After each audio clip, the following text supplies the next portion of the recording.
আমি যাওয়ার সময় ঘুরে যাচ্ছি কি হয়েছে হ্যাঁ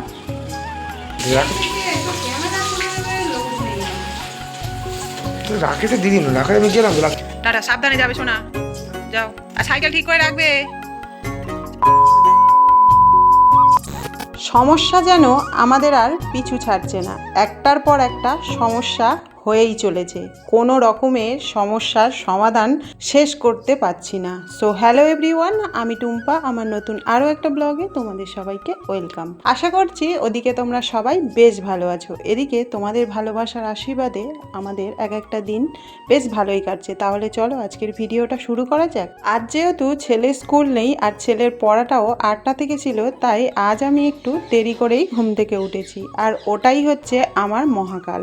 মানে কি বলবো, প্রতিদিন যেন সমস্যা একটার পর একটা হয়েই চলেছে। কাল হয়েছিল কারেন্ট ছিল না, যে কারণে পাম্পে জল ছিল না, সেটা একরকম সমস্যা হয়েছে। আজকে আবার কি ঘটলো দেখো, মানে আজকের পাম্পেরই পুরো প্রবলেম এসে গেছে। মানে আজকে আর কোনো রকমে পাম্প চালানোই যাচ্ছে না, যে কারণে আবার সকালবেলা মিস্ত্রিকে ফোন করা হলো। আর মিস্ত্রি এসে দেখো সারাসারি শুরু করে দিয়েছে। আর এটা কতটা যে বড় প্রবলেম সেটা আর কি বলবো, সবেমাত্র বাসন মেজেছিলাম আর তারপরে দেখছি পাম্প আর চলছে না।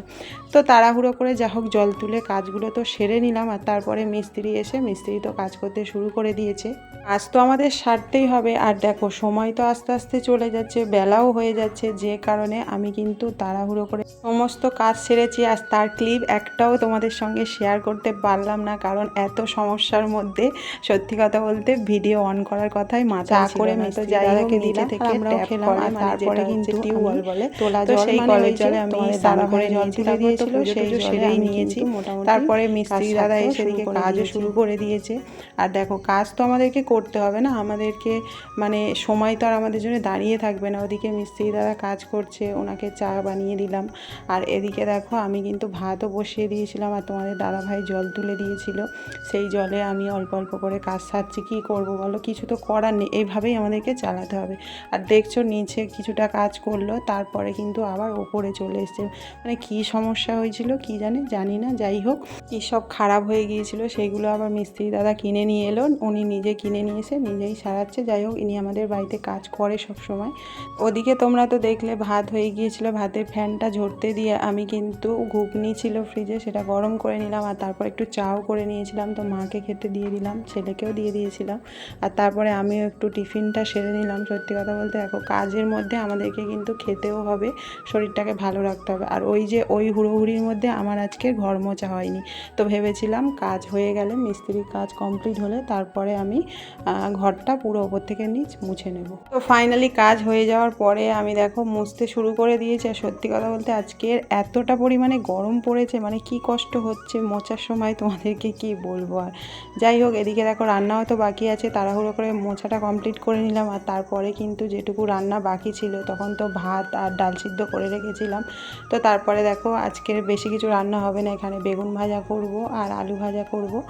তো ওদিকে তো ডালটাও সাঁতাল দেবো বলে আবারও বসিয়ে দিয়েছি। আর এদিকে আজকের বেগুনগুলো আমাদের পাশের বাড়ি একটা মেসোমশাই তার গাছের বেগুন দিয়ে গিয়েছিল। তো বেগুনগুলো সত্যি বলতে খুব ভালো, মানে একটুও পোকা নেই, কিছু নেই। তো ফাইনালি আমার দেখো রান্না তো কমপ্লিট হয়ে গিয়েছে। আর অনেকটা কিন্তু বেলা হয়ে গিয়েছিল, মাকে তো ভাত দিয়ে দিলাম। আর তারপরে কিন্তু আমার আর ছেলের জন্য ভাত বেড়ে নিয়েছিলাম। আর ছেলে যেহেতু আজকে কম্পিউটার আছে, যে কারণে তাড়াতাড়ি খাওয়া দাওয়াটা সেরে নেবো। তো এখানে দেখো সমস্ত কিছু জোগাড় করে নিয়েছি। আর এদিকে আমার মানে ননদরা হচ্ছে চিকেন দিয়ে গিয়েছিল ছেলের জন্য। তো ফাইনালি আমি আর ছেলে খেতে বসে গিয়েছি। আর এদিকে দেখো বসতে গিয়ে আমার কাল থেকে এত পায়ের হাঁটুতে লেগেছে বা যন্ত্রণা হচ্ছে, মানে আমি বসতে পারছি না, হাঁটতে পারছি না, কিছুই পারছি না, আমার এত সমস্যা হচ্ছে।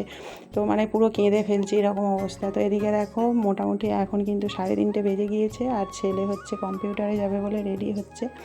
তো ও দেখো কিছুতেই মানে মাথা আসছে মানে বকে হেঁকে ওকে মাথা আসতে বলেছি বলে ও রাগ করছে, বলছি তাও দে আমার কাছে দিয়ে আমি আঁচড়ে দিই। তো ও কিছুতেই দেবে না আর কি, নিজে যেরকম পারবে সেরকমই করে গেল।